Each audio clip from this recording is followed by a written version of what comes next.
Hi friends, आज आपण रव्यापासनं अगदी हलका फुलका व खाण्यासाठी ही टेस्टी असा नाश्त्याचा प्रकार बघणार आहोत।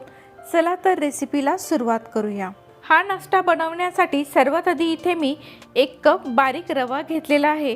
तुमच्याकडे बारीक रवा नसेल तर जाड रव्याचा वापर केला तरी देखील चालू शकेल। यामध्ये अर्धा कप बेसन पीठ आणि 1 कप घालायचं आहे ताजं दही। दही आपल्याला जास्त आंबट वापरायचे नाही। आता आपण सर्व साहित्य एकत्र करून घेऊयात।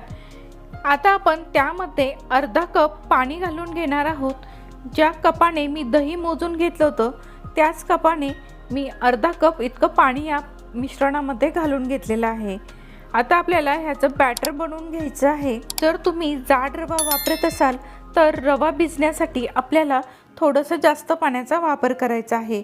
यावरती झाकण ठेवून आपण हे मिश्रण अर्ध्या तासासाठी बाजूला ठेवून देऊयात। अर्ध्या तासानंतर हे मिश्रण आपण चेक करून बघूयात। हे मिश्रण पहिल्यापेक्षा अधिकच घट्ट असं झालेलं आहे। एकदा आपण हे मिश्रण मिक्स करून घेऊयात। हे मिश्रण मिक्स करून झाल्यानंतर आपण त्यामध्ये अर्धा चमचा मीठ घालून घेणार आहोत। पाव चमचा हळद घालायची आहे आणि यामध्ये 2 चमचे इतकं तेल घालून घ्यायचं आहे। आता आपण हे सर्व साहित्य एकत्र मिक्स करून घेऊयात। या इथे मी मिश्रण व्यवस्थित असं मिक्स करून घेतलेलं आहे। आता सर्वात शेवटी आपल्याला यामध्ये एक पूर्ण 5 रुपयाचं इनोचं पॅकेट यामध्ये घालून घ्यायचं आहे। ते लवकर ॲक्टिव्ह व्हावं त्यासाठी वरून आपण 2 ते 3 चमचे इतकं पाणी घालून घेणार आहोत। आता हे मिश्रण आपल्याला व्यवस्थित असं मिक्स करून घ्यायचं आहे। हे मिश्रण व्यवस्थित असं मिक्स झाल्यानंतर आपल्याला लगेचच हे टीनमध्ये ट्रान्सफर करून घ्यायचं आहे।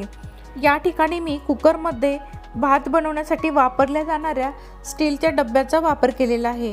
त्याला मी खाली बटर पेपर लावून घेतलेला आहे। आता आपण सर्व मिश्रण या डब्यामध्ये ओतून घेणार आहोत आणि 2 ते 3 वेळा हा डब्बा आपल्याला व्यवस्थित असा टॅप करून घ्यायचा आहे। आता लगेचच आपण हा डब्बा स्टीमरमध्ये ट्रान्सफर करून घेणार आहोत। स्टीमरला झाकण लावून आपण ह्या मिश्रणाला 12 ते 13 मिनिटं वाफ काढून घेणार आहोत। 12 मिनिटं ह्या मिश्रणाला मी व्यवस्थित अशी वाफवून घेतलेलं आहे। आता आपण हा डब्बा बाहेर काढून त्याला व्यवस्थित असं थंड करून घेणार आहोत। थंड झाल्यानंतर आपण सुरीच्या मदतीने त्याच्या साईड्स थोड्याशा लूज करून घेऊयात। एका ताटामध्ये आपण हा ढोकळा बाहेर काढून घेणार आहोत। तर तुम्ही इथे बघू शकता रव्यापासून आपण मऊसूत असा अगदी कापसाप्रमाणे हा ढोकळा बनवून घेतलेला आहे। आता आपण हा ढोकळा सुरीच्या मदतीने कट करून घेणार आहोत। तुम्हाला आवडेल त्या शेपमध्ये हा ढोकळा तुम्ही कट करून घ्या।